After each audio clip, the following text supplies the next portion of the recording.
Bakit may marites? Bakit may mga marites? Bakit nga ba may mga marites? Ang masama doon, kung ikaw yung chinutsutsu ng mga marites, ginagawan ka ng kwento, sinisiraan ka, iniintriga ka.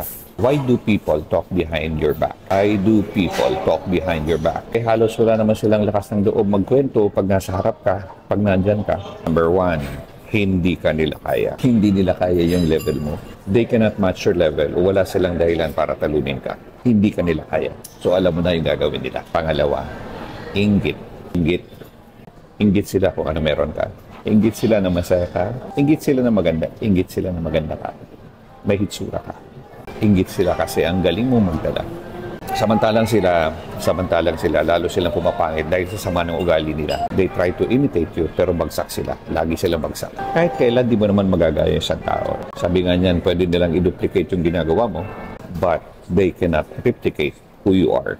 Kung sino ka talaga. Galit sila sa'yo. Galit sila sa'yo kasi sila mismo ay walang tiwala sa sarili nila. Dahil walang tiwala sa sarili, hindi nila magawa kahit yung mga simpleng bagay na lang.